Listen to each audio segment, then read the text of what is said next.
بسم الله الرحمن الرحيم إنه لقرآن كريم في كتاب مكنون لا يمسه إلا المطهرون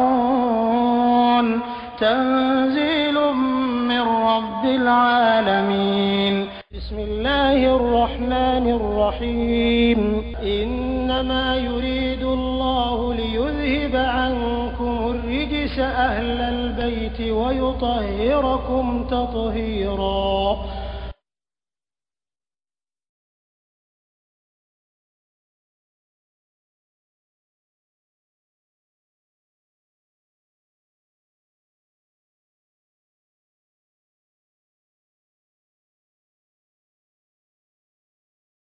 Amanna ko awli man yana billahi setin masalama wama ani fe onzila fe ne jigila alaina anka wama an sona fe ma onzila mi era jigila ala ibrahima nabila ibrahim kan wa ismaila ani min jigila nabila ismaila ka wa ishaqa ani min jigila nabila ishaqa ma wa yaquba ani nabila yaquba wa asbatu ani bonson tan flasa ma min gora nabila zuriya nabila yaquba zuriya la wa ma ani miyo mi de utiya min jila musa nabila musa ma wa isa ani min jila nabila isa ma wa nabiyuna ani nabi ɲumanw bɛɛ lajɛlen min rabbihim ka bɔ tigɛ Alahu Taala yɔrɔ la nufarriqu anw silamɛw tɛ farani kɛ bayna ahadin kelen ni kelen cɛ minhum ka bɔ Ala ka cidenw na wa nahnu anw silamɛw laharaya lahu wa masa bayna muslimuna kɛra yɛrɛ bi kɔ ayi sɔrɔ ani tile Ala k'an fɔlɔ di ma naamu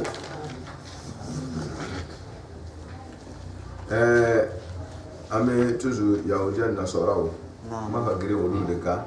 mais o kɔrɔ tɛ k'a fɔ k'a danni bɛ olu ma bɛɛ de sen b'a la n'i kɛra banbanci ye ka ban ka tiɲɛ ye k'i kuru a kan k'i t'a la i b'a la hali n'i kɛra silamɛ de ye ayiwa bɛɛ de sen b'a la o tuma kuma in continue kuma sengeren don hali bi o tuma ko silamɛw ma ko a y'a fɔ ale mɔgɔw ye ni taabolo wɛrɛ tɛ yen an bɛ min mina o ale silamɛya kelen in ye kiraw bɛɛ nana n'o silamɛya kelen de ye afa gayra dinillahi tabghuna wa lahu aslama man fi samawati wal ard o tuma na anw bɛ ten de mɛlɛkaw wo jinɛw wo mɔgɔw wo yiri wo danfɛn bɛɛ sɔnna Ala ye o yɛrɛ di an b'o taa sira de kan o tuma kiraw bɛɛ b'o taa sira de kan min banna o ma ani k'i tɔgɔ diya cogo o cogo i tɛ Ala mɔgɔ ye o la kul amanna afo yo silama yi mɔgɔ min ye o de ye mɔgɔ ye amanna dɔ de bɛ ɲininka na Ala bɛ kan ka olu de jaabi mɔgɔ o mɔgɔ hali n'a ma kɛ ɲininkali fisiki kɛnɛma i kɔnɔna i ye jɔn ye kɔnɔna ko k'a fɔ i ye ko amanna silama de ye mɔgɔ ye min sɔnnen don bilahi Ala ma munumunu wɛrɛ t'a la voilà wama ani ka sɔn fɛn ma silamɛ ye jɔn ye min sɔnna Ala ye wama ka ban ka sɔn fɛn ye unzila min jigira alayna an kan kuranna yɔrɔ si tɛ yen an bɛ ban ma kuranna ko nabila Isa ye Ala ka dan fɛn ye a ba ye an ba Mariyama ye anw sɔnna o ma ko Ala ka ciden an sɔnni bɛ kiraw bɛɛ de ma o tuma na fɛn o fɛn de jigira kuranna in kɔnɔ ka na di anw ma an sɔnni b'a bɛɛ de ma wama an sɔnni bɛ fɛn bɛɛ ma unzila min yɛrɛ jigila ala Ibrahim min jigira nabila Ibrahim kan an sɔnni b'a bɛɛ ma voilà ni Ala ko an ka min baara an ka kuranna kɔnɔ an bɛ baara kɛ n'o ye o kɔrɔ tɛ k'a fɔ ko min jigira nabila Ibrahim ma ko an ma sɔn a ma i sɔnni b'a ma i n'a fɔ misaliya tɛ a tɛ i bɛ taa sɔrɔ 10 000 francs billet wulema dɔ tun b'an bolo yan ka kɔrɔ CFA la an sɔnni b'a ma k'a fɔ ko wari tun don mais bi a tɛ don mais i tɛ se k'a fɔ ko wari tun tɛ voilà o tuma na diinɛ dɔw bɛ yen o Ala sɔnna o ma a y'a jigin an sɔnni b'o ma o sɔn sugu don an sɔnni bɛ fɛn bɛɛ ma min dira nabila Ibrahim ma voilà mais o korote ka foko ibe olu do bla singambi foni ala nana min témoignage ke corona kono ambo le bla singa nous autoriser la bi mais le fait que ande bara ke ni do yo korote ko am banala la an son baye me bara de tikenaye kala subi wama unzila ala ibrahima min jigra nabi ibrahima otmana son fendo manika bara ken fendo e différence ba nyonche ronina ibe sondoma ka banga bara kenai me be de sondoma me bara tekenai maga kuma banala wa ismaila anin fon fen jigra nabi ismaila kan fana an son be ko bela jelima otma an te woro man ke kraw nyonche har na te bara ken sharia doye korote ko am banbu wa ishaqa an son be nabi ishaqa fana ko kira do ko fon fen jigra kan ko ala ka kuma kan do an son be ma few wa yaquba be te fana nabi yaquba ya fana be ta an son ma ka kira ya ma ni fi min jila ma fana o fara ala kuma kan wal asbat ani bona san mantan flami nulu bora nabi yaquba zuriya wala ala o tare mo san mantan flabola lu bela jelen kira masumuna wi mana kira ya ko te ko hasan wal husaini ko sibta min al asbat sibtan min al asbat ko bonatan flasanma mi masumuna mun bora nabi yaquba zuriya la ko imam hasan imam husaini ye wonyona flado le sari tan flamin dila oluma nabi yaquba ma ala wonyona tan fladi alikira farama ko hasan no husaini yo tan fladi dola kele o tan flala flai umo tan flala fladi imam hasan no husaini kala su wotmana ko anga sowoma na fara ko an sona asbatuma fɛn o fɛn jigila asibatu kan k'an sɔnna o ma kuranɛ ko de k'an ka sɔn o ma k'an sɔnna a ma o k'an ka kɛ silamɛ ye o tuma ni Hasan ni Hussein ye asibatu 12 fana dila alakira ma a ko Hasan ni Hussein ye olu do ye o tuma na ni o mɔgɔ 12 n'an ma sɔn o ma a kɔrɔ de ko ni aya ni an banna ma de parce que imam kira b'a pratique de kɛra ye bi voilà Nabi Yakuba ta bɔnsɔn 12 sanma k'an sɔnna olu ma ani min jigira o kan sɔnna o bɛɛ ma o kɛra ani imam ala kɛra ko ninnu fila k'a 12 do b'ale fana ko nin fila y'a do ye o tuma n'an ma sɔn nin fila in fana ta ko ma dɔrɔn ani a tɔ 10 nin ma dɔrɔn kira kɔfɛ dɔrɔn an ma sɔn nin fana ma k'ala su wama utiya ko ni min fana dila teriya bonala unzira be utiya be nabila Musa ta ninnu ni Isa ta nana kɛra utiya ye kira ninnu ta nana kɛ unzira ye jigiri ani dili tellement que nɔgɔya dan do nabila Musa ka Taurata ni nabila Isa ka Linjila hɛrɛ dan do jigiri an ka lɔn bɔrɛ ci ala ka kɛ wari kɔnɔ mais ni mu fila nana dɔn kɛra sɔni ye dɔn kɛra jiri ye dɔn kɛra jigiri ye kɔrɔ de ka fɔ ko nɔgɔya ni lafiya dan o ye Taurata ni Linjila ka ko ye sa o tuma o ye hɛrɛ do ka jiri ko foto ye te bani Israel ka ma ko ama sega ma foi atara ka dama ti no ye dama ona ta e banala wama ani an sona fen bela jerema uti amin dila Musa nabila Musa ma wa Isa ni min dila nabila Isa ma wa nabiyuna ani nabi mon to bela jere an sona me olu bela jere ye fanati min rabbihim wa nabiyuna nabi mon bela jere bon kiraatu la nefe nabiuna malo abe fe nabiyuna be wa nefe wa nabiuna abe kire naba parce abe bora nabiyu abe bora mo naba lela o ke kala so wa nabiyuna nabiyum bela jere min rabbihim o bora o tingi Allah ta'ala de yoro o bora ala de fe awa la an konta la ni o kakola do la no farriko an te farale ke beina ahli kirinche min mu kabolu shila wa nahnu aywa na fara kwande faranke kuma korale ka hoko anti badola ka dota woni doka fuse ni doye o te kire doka fuse ni doye o jela me o te bani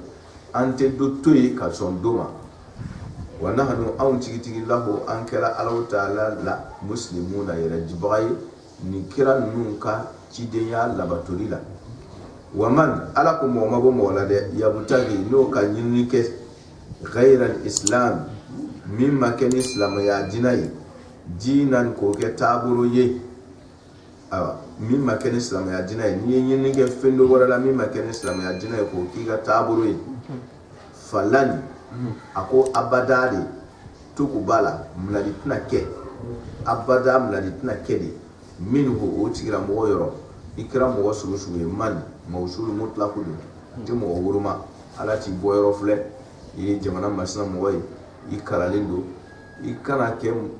ka ke danfen sulu sulu de ni ma yere disline ni konta dron ala ma taala salama ya dun fasala ni muye soumission yere di voilà dans la comment de ashhadu an la ilaha illallah wa ashhadu anna muhammadar rasulullah o manganda lani o tew ayi ni yo fo ka so be doromina ite fouiller voilà oui abise ka kebo fola encore ni kon sala ko encore be serika mi tislamai hakika ya salama ya itoyi a wuti kuna dia da wallahi la ilaha fo ni ngenga ti kuna dia ika swama injusu kono ka baraka ni wallahi la ilaha koroi mabe wulika wotmana ala ko mu'min maso yele jima falan yuqbala minhu falan tuqbala mlalitna ke otigira mo fe yuqbala insisa falan yuqbala minhu mlalitna ke otigira mo yoro abada wa huwa woti sari sonte ka ka foima na idia die misiri belo non tanke ijugo koronte alay sari ala ko mi masoye ikoni kere misilo islam ya barake mais kaso ikolonte alay ite tiefo ibe hasilia ke ibe galontige voilà ibe seri ke sans fait donc islam ya seri islam ya do sans fait mais islam ya hakikate seri waradani ka islam ya dima voilà ko so na me seri amba fo tuma be ko ehidina sirato seri be srade yirila et ka se ka ke ala moy c'est ça notre seri était voilà seri ouverture de porte de et cadre ala ko dafe sunye ouverture de porte de et ka ala ko yi c'est ça ka konna ge yirila ça ka do dafe autrement ni le contenu mais sans faire baran ne ka do we bansandi sans faire bon il faut la tisser à konna yoro soro ni nunte au lieu de Israël voilà c'est bien mais comment tu vas connaître d'ailleurs connaître donc il va d'abord non allez vite perfectionner les kata c'est la vie hier les kata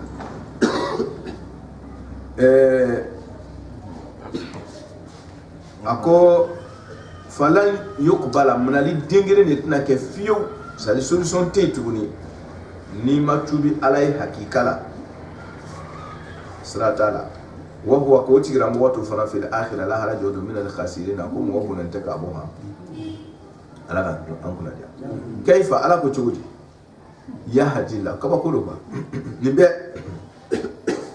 ikana yaudan se ma na so se bara pasa kuma ntugure me ole ko kamna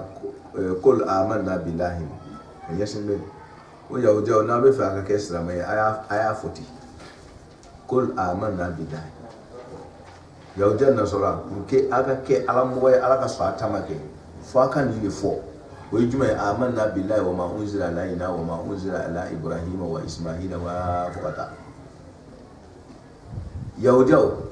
na sora waman mo wote wuro na ka ba kira de hanni kira da bila yakuba mo mamadidi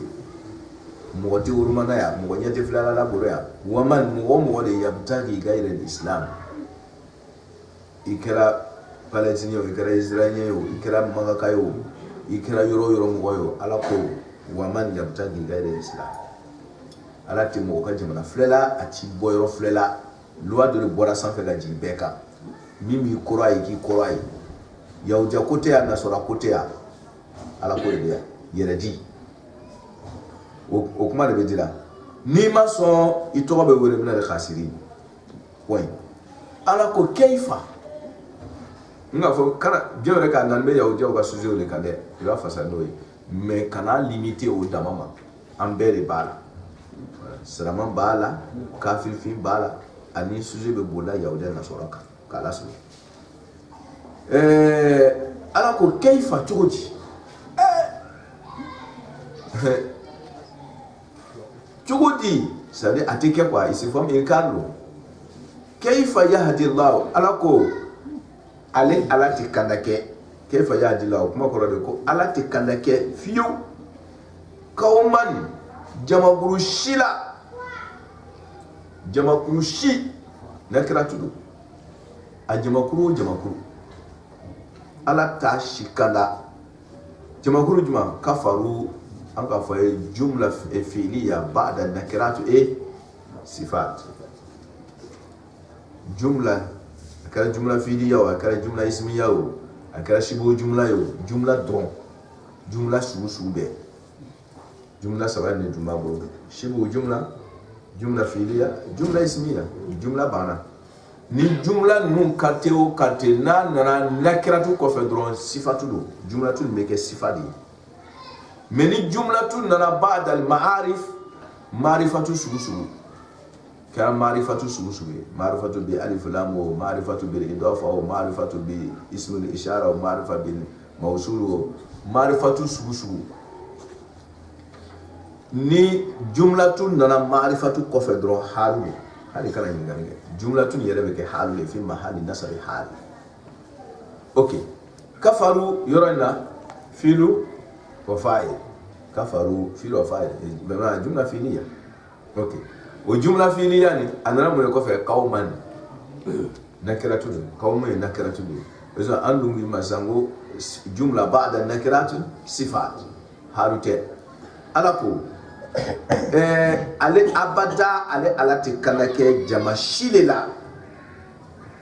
anu ka ke mo sugu no ka ke o be yatima o balo o be miskina o balo o be minke kana dam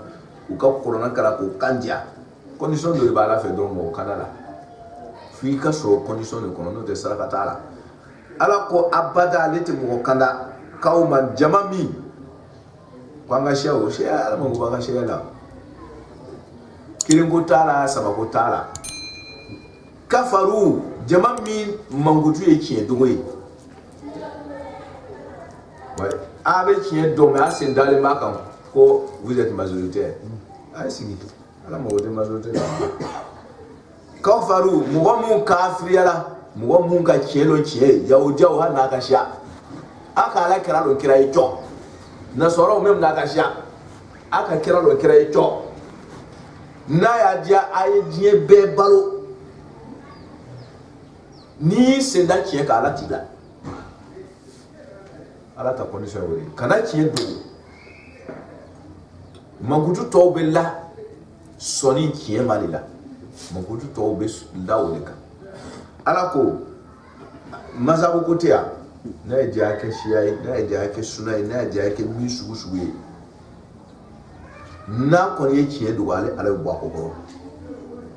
ala temo kana fiu jamakuru kana chien do lai kafaru ba'da imanihim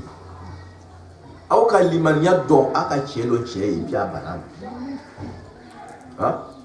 aka kira mangutu ye do aba makan do aba tama chugo do aba sigi chugo do aba ka ko belo aka geographie ra kan ka so yoro mi na aba belo aka nga ta commerce ke yoro na aba belo aw be kira lo géographiquement économiquement sur tous les plans ou be kira do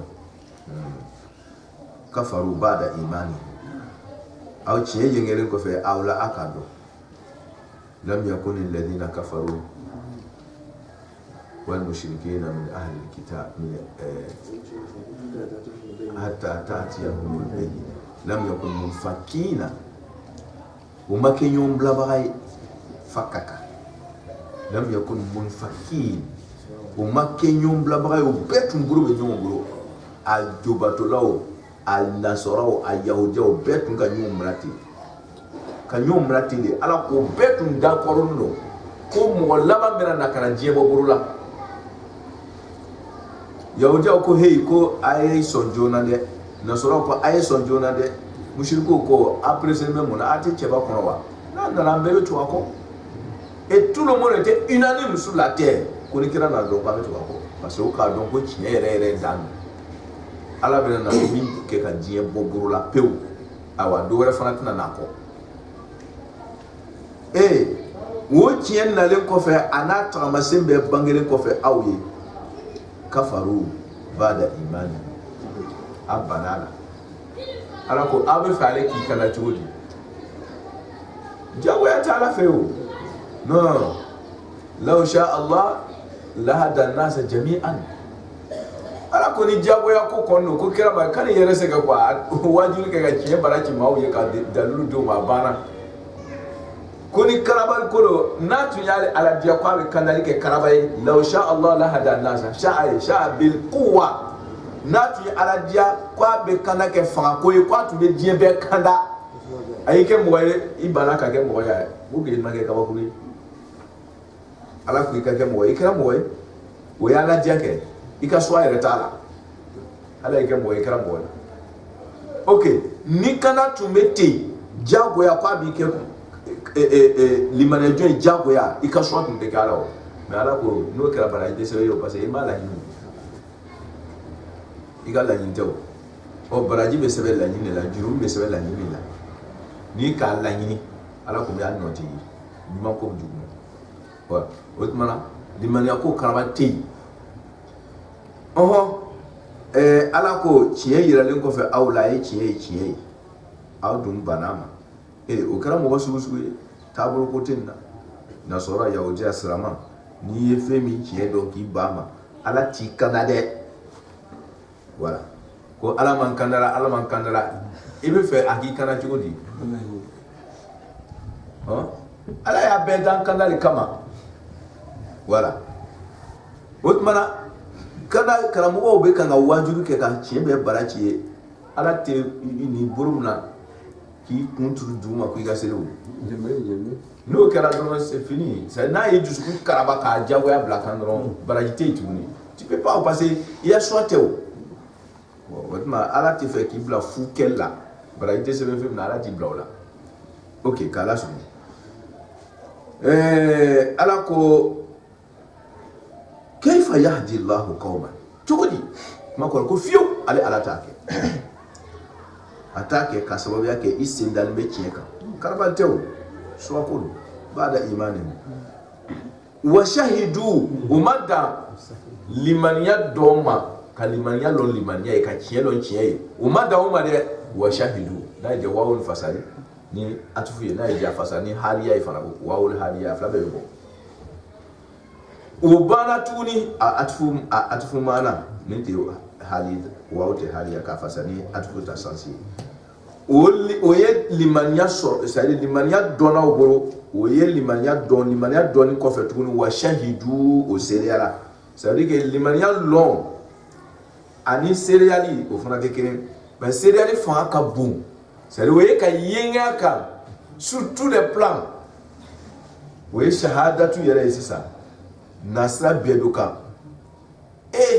c'est-à-dire n y'a dɔn fo ka sereya ala ko Allahu akbar wa shahidu aw sereyala tiɲɛ kan tiɲɛ lɔn ka ban ka sereya kan nin bɛɛ kɔfɛ aw m'a ta aw bɛ fɛ ala k'aw kana cogo di kana b'i yɛrɛ bolo han non kana miiri ko ala b'i kanda dɛ ala k'i kana ka ban e yɛrɛ de banna voilà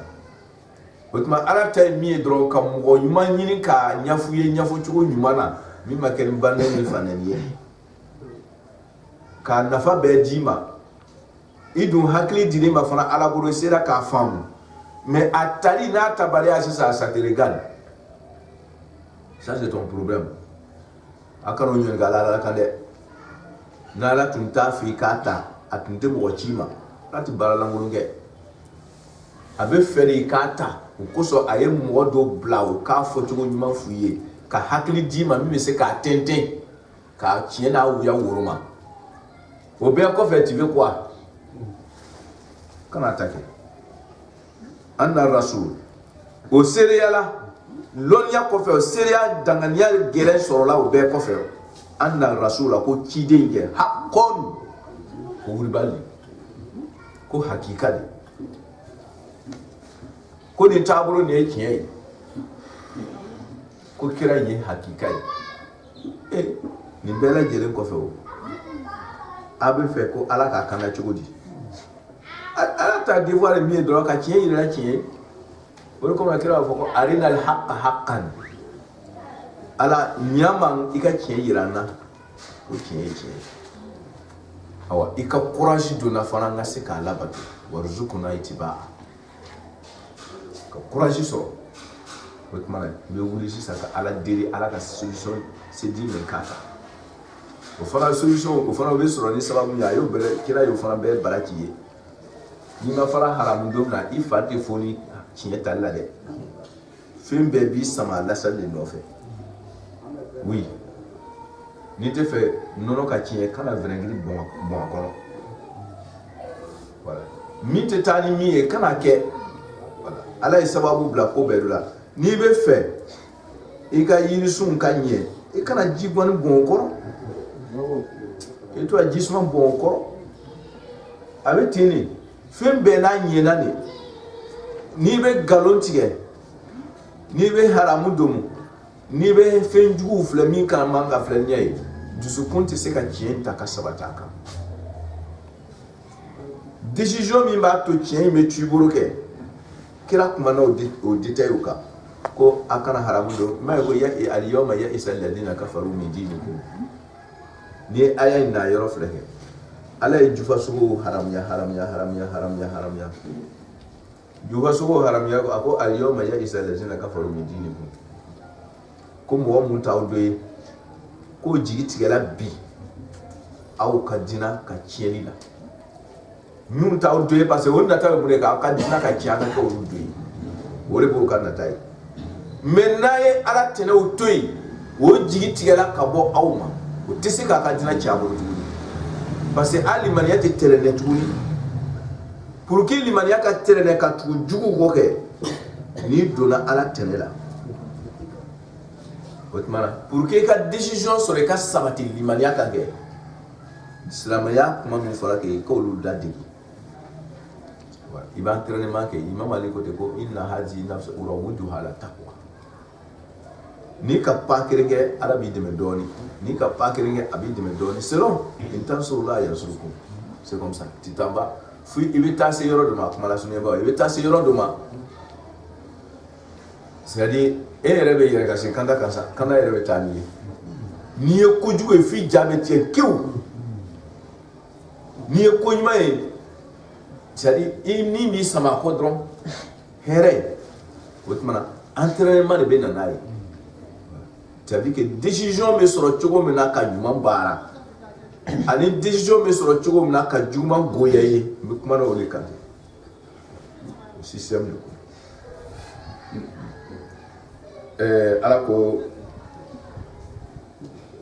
haqqun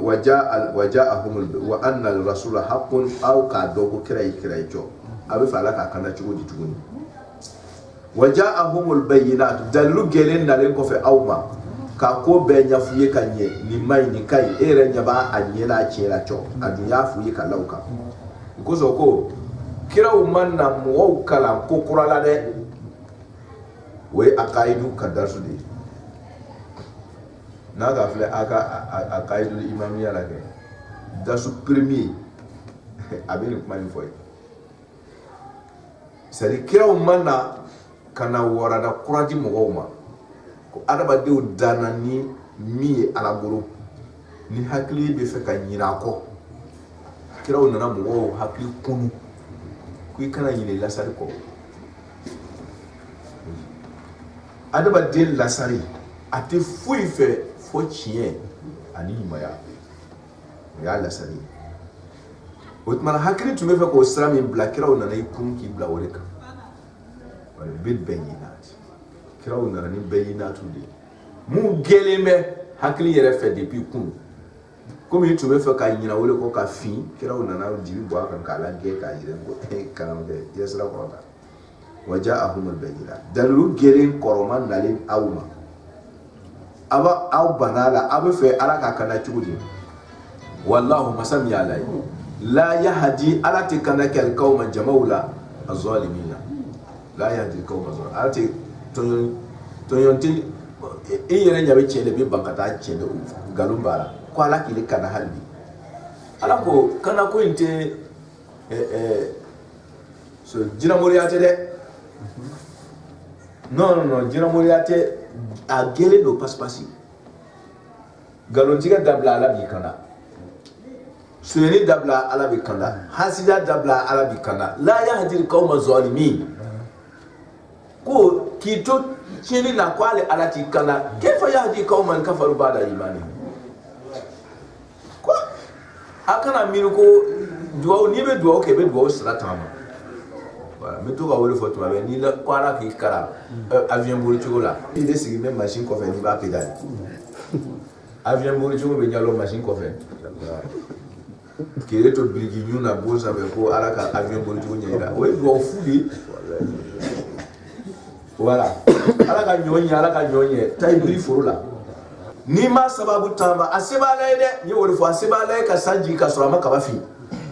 matake aba ila an yujila umur bi asbabi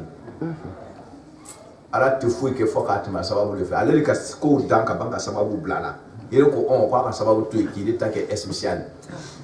toi tu écris kala sunu ulaika ala ko ulu mogo jazaohum ukasara sigatala anna lahu anna alaihim qasabati law kan la'natallahi ni alaka danai alaka danati dogore de ala ba buru koro abi labla mumbi buru na latate nala aka deme debe ayoku ibe kala bomi imma ko sara wole alaka danai an b'a fɔ ko ala k'i danga mais n'ala ko a b'i danga a b'a fɔ ko jo k'i danga ala tɛ mɔgɔ wɛrɛ wele k'i an b'a fɔ ko la'natullahi ala ka danga b'i kan mais n'ala ko a b'i danga ala b'a ka hɛrɛ dɛbɛ de kuru ka bɔ i kɔrɔ labilali ala b'i labilali c'est à dire a ka dɛmɛ a b'o le cɛ ka bɔ i kɔrɔ c'est fini i ni hɛrɛ banna fu kɔni ta tiɲɛ de o ala baka here be bona dakuru parce que fem be al haqq min rabbika here be bola ala refe hakika be ala ta na dum banira dro abaka here de be kuru e be to fuka in ma ko saro sa te ma ko nyami ko fe wole wi hani gbere mi no be ta kin so la senfe wal malaikati melaka o fona kan labla olu fona ta tanga bika ala ka nyabo olu le ka sababu ye mudabbiratin olu be ko la ala ko timanu tasrafa obi dlam ko dlam kala sunye ko de muni be wanas ani adaba do ka danga adaba do fana ka labla mo imagine tu ko ay ajma ina o bela jele hala le yere sembala ale yere ko du kala ba yere dan ni bala wala la adaba di maga seyro awo ko ale yere ko ni haraki lawo aba yere dan o parce que aba lo atil maga la kan kuna jere khalidina o kera jume bagaye fiha jangatain kono dangai kono ha ni ko seyra na tunima khalidina o kera jume bagale fiha dangai kono kudai la yukhaffafu fiyatike anhum kabuluma al azabu jangatala parce ni tura danga kono lablali kono kaba toro ya rebeo herati tuni o le ko azab jangata de fiyatu kun kabuma wala hum wayra maka yunzaruna kuma kono be kawla o karata cin da yasa na alaka here de be kula kaba alaka mako alaka ankisi de we ibini a jinge kono de illa alladhina famu Musa tellement que alay hina masai ko kayfa yahdi qauman ko tugo dale alama mo kanda mo mun kafaru bada imanihim ko fo akwati kanade ka kiye ki bama kayenga ka ki bama ako fo o tuma bona madatu dobe parce que mo do tume yahuda do tume na so do tume bora Madina o ka siramando fa o bola kata si maka vraiment kafir ko les chauffeurs ma quoi vraiment amena o dusu kunte sona o ka chide bla ko da fo kera vraiment ale ka karni kare be fa vraiment anu bola kati isi kafir mu fe maka est-ce que n'ale kosera ka tubi ala bisun ala aya jiga condition ni dusukun yengen me tieka iban bama ala tiso iburu kana chuguti tukuni nka ila lazina tabu ngonga na au kosira a kontun ka chielo chie ka bama cho me tubi buna madati ba ni kona ka tubi ka kon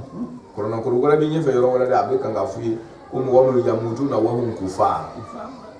mumbe salaka ta soro ola ra kafiri ça veut dire quoi c'est tamasi yengena oduye ko sita ko le bena tien dabla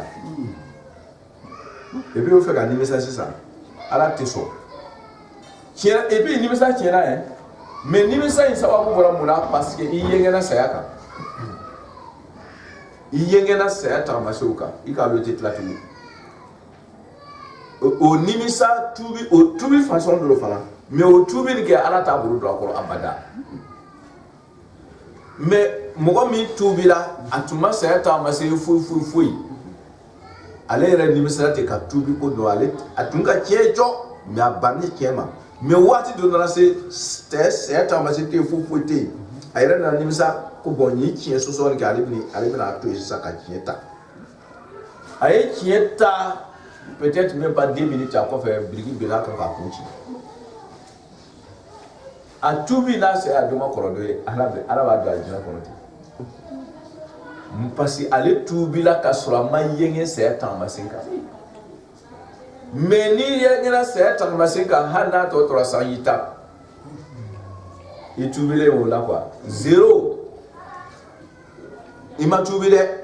parce que code de l'équilibre là il tubi là oui c'est ala ko wala ya mutu na wahum kufa obe saraka so e kafiri ala kan bisi mana mutu be bemna mo gomye amawole ko fora ali ye chie ki bama mais ni kuna diala kana nimisa ka so sayata masema buye kan nimisa ka koses tubima ala be yafa ka so itunka chiembari ibarama ila ladina tabu fo mo tubila min ba'di zalika chie doni ko fe ka nangari ko fe idun tubila ka dabla tuguni seta masema nima ala ko ale be so ibulu wa aslahu wa baraka nyelike ko fula lebe tubi be na condition fula la arabu ka chie ka swama ko tubi kire ni sonaye chie bara ikoke noye daka tiɲɛ fɔ farikolo ka baaraw kɛ ka seliw kɛ ka sun don ka ɲumanyaw kɛ ensuite ok tubi ye nin fila de n'o tɛ ni tubila dusukun na i ka tiɲɛ ka sɔn a ma i kɔnɔna tiɲɛ yɛrɛ la mais i farikolo ma baara kɛ ala tɛ sɔn k'a sɔrɔ inna la yanzuru ila ma fi qulubikum farikolo b'a accompagner